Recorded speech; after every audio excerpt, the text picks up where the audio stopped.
अन्नदाता। पग पग पर है संग तुम्हारे अन्नदाता। लहू किसानों का बन के पसीना सींचता है धरती का सीना। मेहनत का तेरी हक दिलवाने, नई तकनीक नई खोज बताने। पशुधन को गुणवान बनाना, पौध सुरक्षा को सिखलाना, खेती के सब गुर समझाने, भारत का सरताज बनाने। आठों पहर है संग तुम्हारे अन्नदाता अन्नदाता। नमस्कार, मैं हूं आपके साथ विभा उपाध्याय और आप सभी दर्शकों का अन्नदाता कार्यक्रम में स्वागत करती हूं। हमारे देश का किसान जन का पोषक है, वो श्रम का देवता है, अन्नदाता है। उसमें ही भारत की आत्मा निवास करती है और ऐसे ही किसानों की प्रगति के लिए हम खेती बाड़ी से जुड़ी हुई बहुत सी नई लाभकारी जानकारियां हर रोज सुबह लेकर आते हैं। तो चलिए कार्यक्रम शुरू करने से पहले देखते हैं क्या है आज के अन्नदाता में।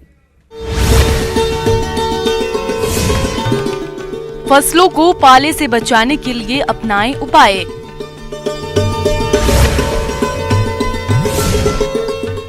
फूल गोभी की खेती से किसान ने कमाई अच्छी आय।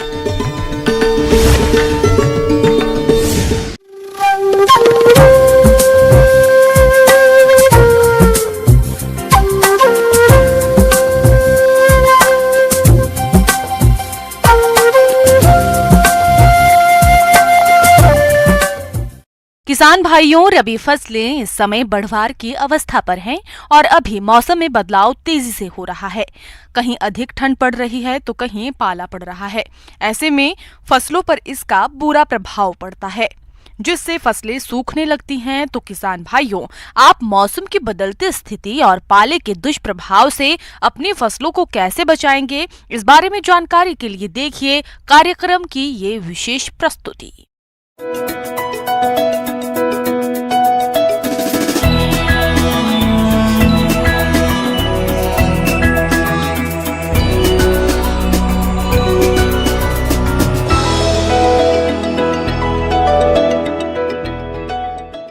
शीत ऋतु में जब वायुमंडल का औसत तापमान 0 डिग्री सेल्सियस से कम हो जाता है या आम भाषा में न्यूनतम तापमान के 4 डिग्री सेंटीग्रेड से नीचे कम हो, तब फसल के पौधों की कोशिकाओं में उपस्थित जल बर्फ में परिवर्तित हो जाता है तथा कोशिकाओं के आयतन में वृद्धि होने के कारण कोशिकाओं में उपस्थित जीव द्रव्य नष्ट हो जाता है, जिससे कोशिकाएं टूटकर मर जाती है तथा पौधे झुलसे हुए नजर आते हैं।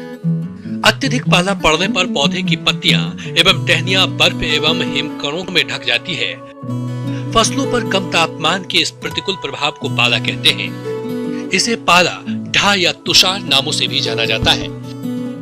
उत्तर भारत में मध्य दिसंबर से मध्य फरवरी तक पाला पड़ने का समय है। इस समय रबी की फसलों में फूल आना एवं फलियां बनना शुरू होता है। पौधों में यह अवस्थाएं पाले के प्रति सबसे संवेदनशील होती है। शीतकाल में जब तापमान 0 डिग्री सेल्सियस से नीचे गिर जाता है तथा आकाश साफ होने के साथ हवा रुक जाती है, तो रात्रि को पाला पड़ने की संभावना बढ़ती है। रात को विशेषकर तीसरे एवं चौथे पहर में पाला पड़ने की संभावनाएं रहती है। मौसम का पूर्वानुमान देने वाले स्थानीय मौसम केंद्रों द्वारा पाले का पूर्वानुमान नियमित रूप से दिया जाता है। पाले के प्रति संवेदनशील फसलें। रबी फसलों में आलू, टमाटर, सरसों, बैगन, अलसी, मटर, धनिया, जीरा, शकरकंद तथा फलों में पपीता, आम पाले के प्रति अधिक संवेदनशील है। इनमें 80 से 90% तक नुकसान हो जाता है। पाले की तीव्रता अधिक होने पर गेहूं, जौ, गन्ना आदि फसलें भी अधिक चपेट में आ जाती है। प्रतिवर्ष पाले से फसलों को काफी नुकसान होता है। पाले से पौधों की कोमल टहनियों, पत्ती, फूल तथा फलियों झुलसा जाती है, जिससे पैदावार पर बहुत प्रतिकूल प्रभाव पड़ता है और कभी-कभी वे 100% भी मर जाते हैं।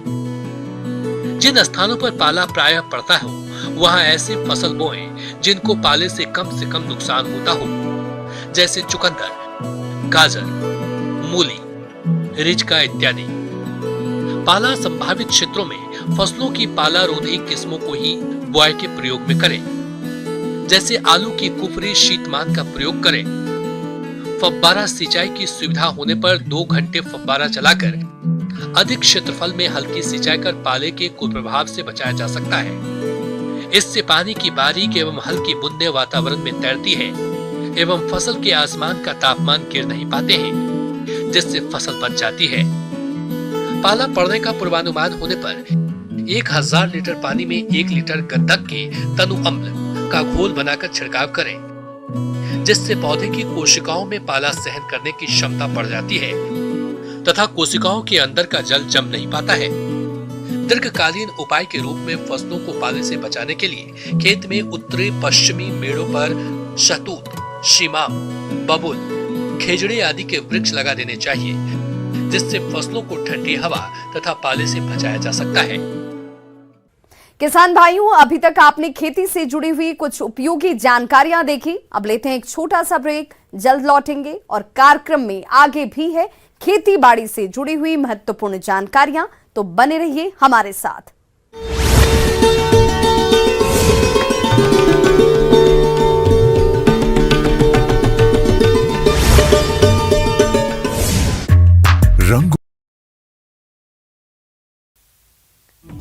पीएम मोदी के भीलवाड़ा दौरे से पहले राजस्थान सरकार ने बड़ा दांव खेला है। सरकार ने देवनारायण जयंती पर अवकाश घोषित किया है। देवनारायण बोर्ड के अध्यक्ष जोगिंदर अवाना ने सरकार के फैसले पर आभार जताया। जयपुर में राजस्थान आयुष चिकित्सक महासंघ की ओर से विभिन्न मांगों को लेकर 31 जनवरी को विधानसभा पर प्रदर्शन होगा।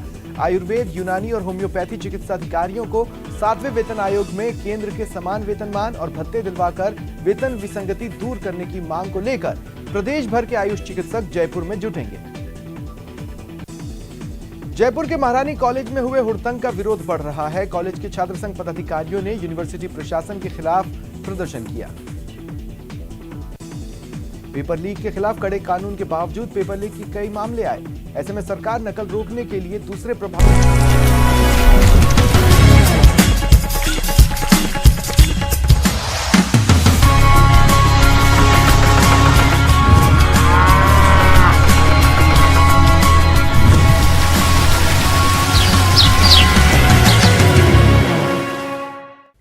ब्रेक के बाद एक बार सभी दर्शकों का एक बार फिर से अन्नदाता में स्वागत है। चलिए रुक करते हैं अगली कड़ी की ओर।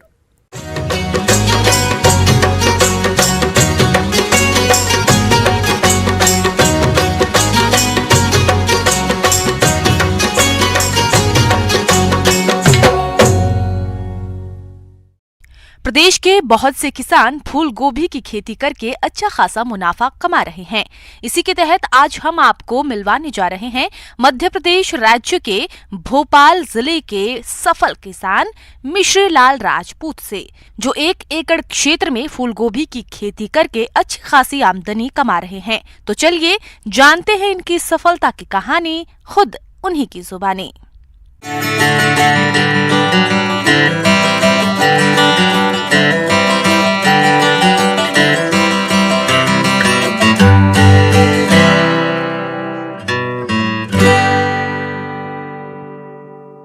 किसान भाइयों, अभी हम जो चर्चा करने जा रहे हैं वो फूल गोभी की उन्नत खेती, जो मेरे अनुभव है, जिससे मैं आपको बताना चाह रहा हूँ, जिससे आप भी ऐसा करके लाभान्वित हो सकते हैं। तो ये जो फसल मैंने लगाई थी वो 22 सितंबर को मैंने रोप डाला था और 22 अक्टूबर को ये लगाई थी, ठीक ना। और अभी ये चालू हो गई है फसल। तो इसकी जो कटाई है वो 5-6 दिन से कटाई चालू है और लगभग 6-7 दिन और चलेगी। किसान भाइयों, इस प्रगतिशील किसान ने फूल गोभी की खेती करके प्रति एकड़ खेत से कितना उत्पादन लिया और उस प्राप्त उत्पादन को बेचने पर मिली कुल आय में से कुल खर्च को घटाने पर इन्हें शुद्ध लाभ कितना प्राप्त हुआ, इसके बारे में जानकारी लेते हैं खुद इसी किसान से। एक थैली में 20 किलो वजन आ रहा है हमारे यहाँ पे जो फसल उत्पादन हो रहा है उसमें। तो एवरेज 180 कुंटल फूल गोभी का उत्पादन होने का अनुमान है पूरा, और जिससे जो बिक्री हो रही है इस साल रेट कम होने से वो 6 से 8 रुपये भाव से बिक रही है गोभी। तो एक एवरेज यदि बात करें तो 7 रुपये किलो के हिसाब से 700 रुपये कुंटल की यदि बात करें तो कुल आय जो होने वाली है मुझे वो लगभग 1,26,000 रुपये आय होगी। और जो लागत है बीज, खाद, मजदूरी, कीटनाशक दवाई और भाड़ा सब करके हकाई जुताई लगभग 50,000 रुपये लागत आई है। तो इसको 1,26,000 में से 50,000 रुपये लागत को घटाते हैं तो 76,000 रुपये जो है मुझे शुद्ध मुनाफा होने की उम्मीद है। गोभी की जो फसल लगाई है वो लगभग 2 एकड़ में लगाई है, और अभी मैंने जो आपको बताया है वो 1 एकड़ का एक एवरेज बताया है। और अभी दूसरी वैरायटी भी मेरी अभी गोभी की लगी हुई है जो मतलब लगभग फरवरी लास्ट में चालू होगी। इस प्रगतिशील किसान ने फूलगोभी की खेती से इतना अच्छा उत्पादन प्राप्त करने के लिए खेत की तैयारी और खाद उर्वरकों का प्रयोग करते हुए फूल गोभी की रुपाई से लेकर कटाई तक के सभी कार्यों को किस तरह से किया, इसकी जानकारी लेते हैं खुद इन्हीं से। तो जब फूल गोभी की खेती हम करते हैं तो सबसे पहले बीज का चयन करते हैं। तो बीज में बहुत सारी कंपनियों की विभिन्न वैरायटी आ रही है, लेकिन अगस्त में जो बीज डलने वाली सबसे उत्तम जो किस्म मैंने पाई है वो वर्षा है। और बीज के बाद में हकाई जुताई अच्छे से कर लें और उसमें सुपर फास्फेट प्रति एकड़ 4 बोरी सुपर फास्फेट की डाल दें और 1 बोरी DAP की हकाई जुताई के समय पे ही डाल दें। 1 महीने में पौध तैयार हो जाती है। तो पौध तैयार होने के बाद में लगभग लाइन से लाइन की दूरी 1.5 फीट रखें और पौध से पौध की दूरी 1 फीट पर लाइन से लाइन कतार रस्सी डाल के लगा लें, या फिर ट्रैक्टर से नाली बना लेते हैं और उन नालियों में लगाते हैं, जिससे कि खुरपा चलाया जा सकता है और जिससे मजदूरों की बचत हो जाती है खुरपा चलाने से। इसके बाद में यदि आपने नाली बना के लगा रहे हैं तो उसमें पौध लगाने के 8 से 10 दिन बाद में जब खरपतवार 2 पत्ती की होती है तो ऑक्सीफ्लोरोफेन 15 लीटर पानी में 10 ml प्रति पंप के हिसाब से नीचे करके हुड लगा के या नीचे बारीक नोजल से नीचे करके केवल खरपतवार पे दवाई गिरे, पौधों पे कम से कम दवाई गिरे, तो ऐसे खरपतवार का नियंत्रण बहुत अच्छे से कर लिया जाता है, जिससे कि मजदूरों की लागत बच जाती है। अभी जो मेरे द्वारा जो खरपतवार नियंत्रण किया गया उसमें खुरपा चलवाया पूरे में, और जो कुछ बच गए थे उससे मजदूरों से निकलवाया। जो निकला था खरपतवार उसको हमने बाहर मेड़ पे फेंकवा दिया था। तो ये इस प्रकार से खरपतवार नियंत्रण कर लें।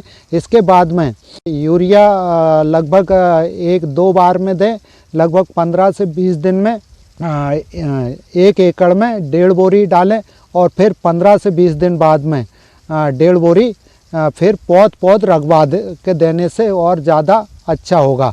पानी की जो सिंचाई है वो मैंने स्प्रिंकलर से सिंचाई की, लगभग 15-15 दिन के अंतराल से सिंचाइयाँ की है पानी की। तो स्प्रिंकलर से सिंचाई की हुई है। तो इस तरीके से ट्यूबवेल से बोरवेल से मोटर से सिंचाई की है। किसान भाइयों, फूलगोभी की फसल को कुछ कीट और रोग अधिक नुकसान पहुंचाते हैं, जिसकी वजह से फूलगोभी का उत्पादन तो कम होता ही है, साथ ही साथ लागत भी बढ़ जाती है। इसीलिए इस किसान ने कीट और रोग नियंत्रण के लिए कुछ जरूरी उपायों को अपनाया है। माहू लगती है, हरी माहू लगती है और काली माहू लगती है। इसके लिए थायोमेथोक्सोजम दवा आती है, उसका स्प्रे किया है। और इल्ली DBM और काली इल्ली, छिपकेदार इल्ली आती है बारिश में, जो रात को निकलती है और दिन को छुप जाती है। तो उसके लिए बेसिलस थ्रिंजियस का मेरे द्वारा उपयोग किया गया 25 ml प्रति पंप के हिसाब से और सफलतापूर्वक नियंत्रण किया गया। इसमें जो पौध गलन रोग आता है और ब्लैक रॉड आता है पत्ता गोभी में, तो इसके लिए मेरे द्वारा जो नियंत्रण किया गया वो बेसिलस सेप्टिलस जो फफूंदनाशक बैक्टीरिया है उसका उपयोग किया गया और सुडोमोनास जो बैक्टीरिया है उसका उपयोग किया। इसके अलावा रासायनिक मेरे द्वारा तो ये जैविक तरीके से किया गया, बाकी पहले जब ये चीज़ मेरे पास नहीं थी तो इससे पहले मैं रासायनिक उसमें कार्बेंडोजाइम, मैनकोजेब, क्लोरोथायोनिल नाम से जो दवाई आती है उसका उपयोग करके मैं इसका नियंत्रण करता था। आगे और भी हैं खेती बाड़ी से जुड़ी हुई बहुत सी रोचक जानकारियां, पर यहां रुकेंगे एक छोटे से ब्रेक के लिए, जल्द हाजिर होते हैं।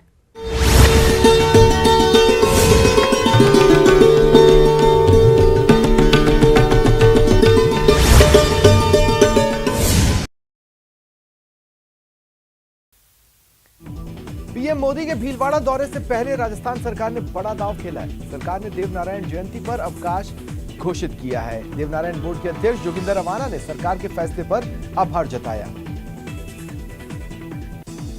जयपुर में राजस्थान आयुष चिकित्सक महासंघ की ओर से विभिन्न मांगों को लेकर 31 जनवरी को विधानसभा पर प्रदर्शन होगा। आयुर्वेद, यूनानी और होम्योपैथी चिकित्सा अधिकारियों को 7वें वेतन आयोग में केंद्र के समान वेतनमान और भत्ते दिलवाकर वेतन विसंगति दूर करने की मांग को लेकर प्रदेश भर के आयुष चिकित्सक जयपुर में जुटेंगे। जयपुर के महारानी कॉलेज में हुए हुड़दंग का विरोध बढ़ रहा है। कॉलेज के छात्र संघ पदाधिकारियों ने यूनिवर्सिटी प्रशासन के खिलाफ प्रदर्शन किया।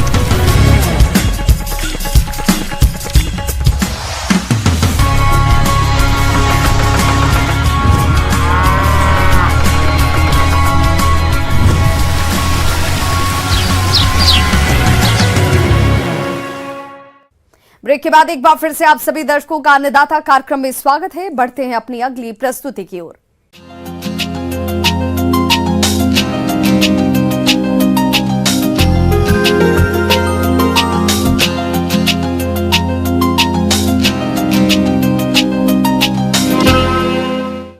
प्रदेश के जिन किसान भाइयों ने पिछले वर्ष नए फलदार पौधे लगाए थे वे अभी बढ़वार की अवस्था में हैं, लेकिन इस समय मौसम में हो रहे बदलाव के कारण कई बार कीट व्याधियों और खरपतवारों से इन पौधों की बढ़वार रुक जाती है और कई बार पौधे सूखकर मर जाते हैं। ऐसे में अभी नए बागों की देखरेख पर विशेष ध्यान देने की जरूरत होती है, जिसके बारे में बता रहे हैं विशेषज्ञ प्रदीप कुमार विश्वकर्मा।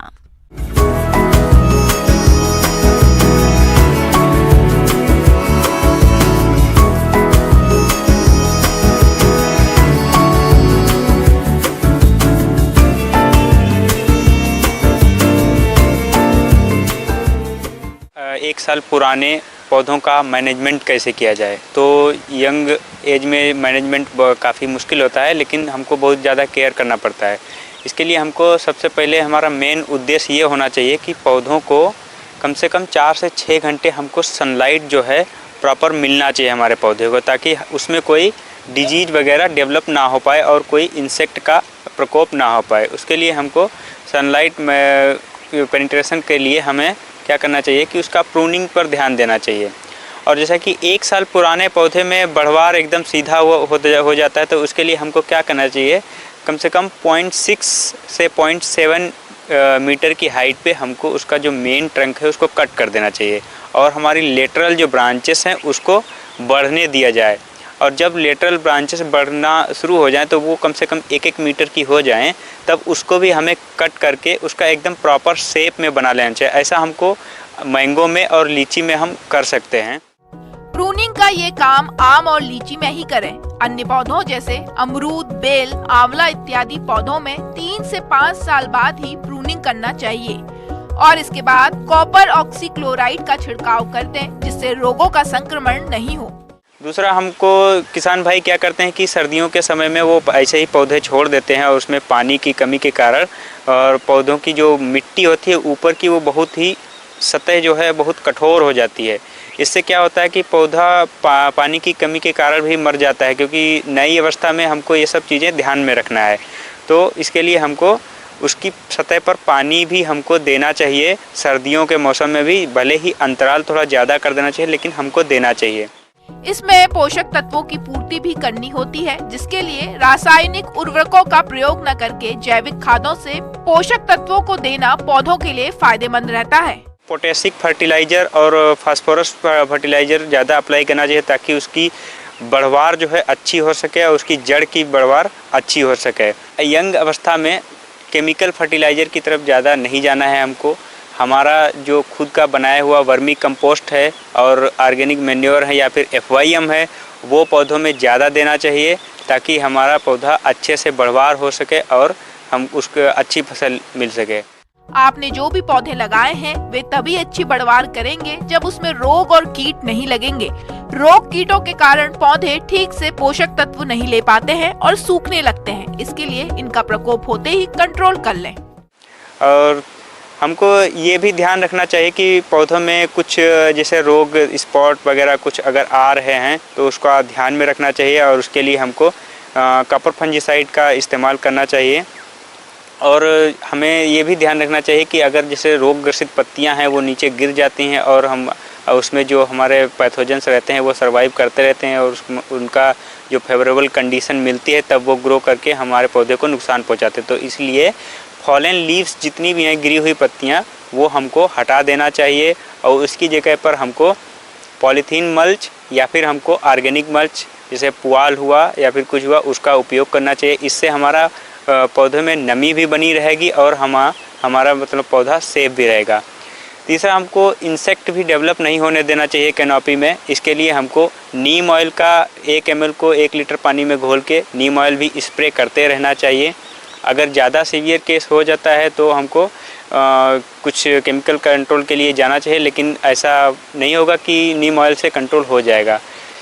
बहुत ज़्यादातर देखा गया है कि 1 साल के बाद कुछ आम में या फिर लीची में कुछ पेनिकल्स निकलना स्टार्ट हो जाते हैं, तो वो जो फ्लावर्स निकलते हैं वो हमको अभी नहीं लेना है, वो हमको तोड़ देना है और कम से कम हमको 2 साल 3 साल तक हमको ये फ्लावर नहीं लेना है। 3 साल के बाद में जो फ्लावर आता है वो फसल हमको लेना है। ये हमको 1 साल के बाद तुरंत तोड़ देना चाहिए।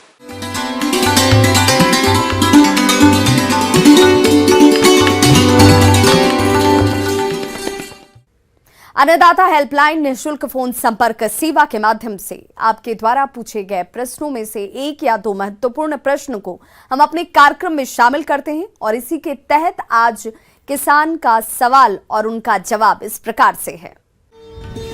अन्नदाता निःशुल्क फोन संपर्क सेवा के माध्यम से पूछे गए प्रश्नों में से आज हमने जिस प्रश्न को कार्यक्रम में शामिल किया है उसे पूछा है ग्राम सिरोही, जिला जयपुर के कृषक विमलेश कुमार ने। ये एरोपोनिक्स तकनीक के बारे में संपूर्ण जानकारी चाहते हैं। तो विमलेश कुमार जी, आपकी जानकारी के लिए प्रस्तुत है कार्यक्रम का ये अंश।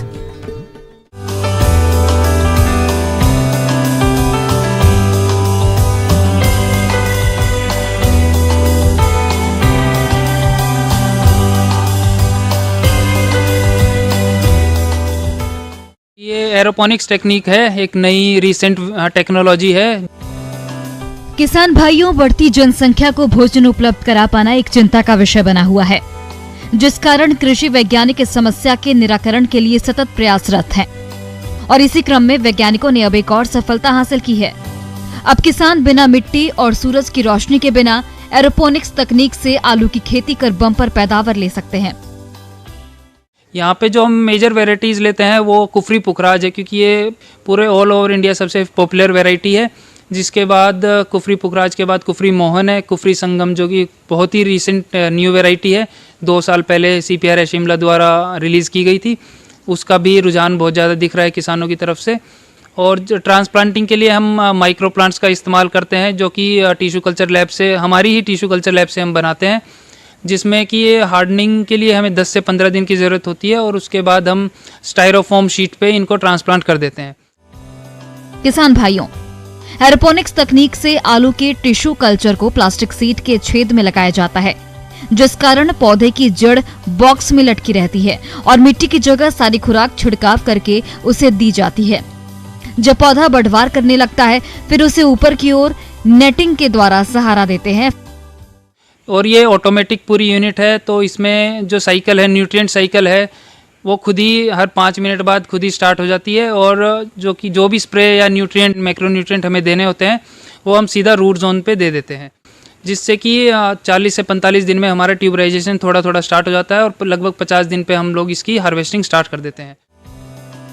जब बॉक्स में लटकी जड़ में आलू लग जाते हैं तो बॉक्स को खोलकर आलू को अलग कर लिया जाता है।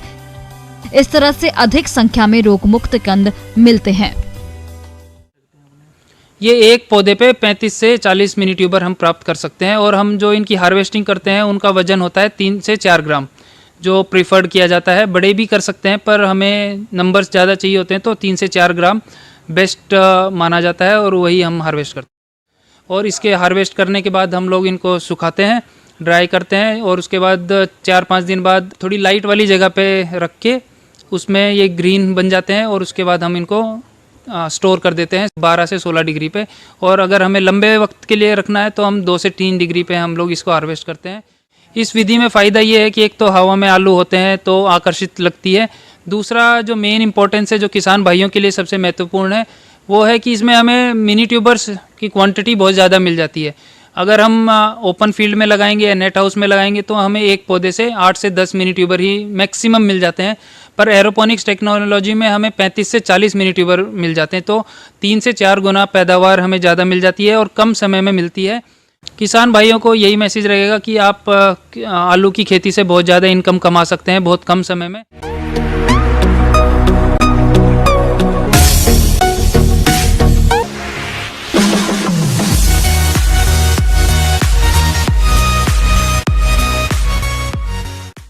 आइए अब एक नजर डालते हैं राज्य के कुछ चुनी हुई मंडियों के प्रमुख फसलों के बाजार भाव पर।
किसान भाइयों, अन्नदाता आपकी सेवा के लिए संकल्परत है। कृषि संबंधित समस्या और सुझावों के लिए आप हमें इस पते पर संपर्क कर सकते हैं।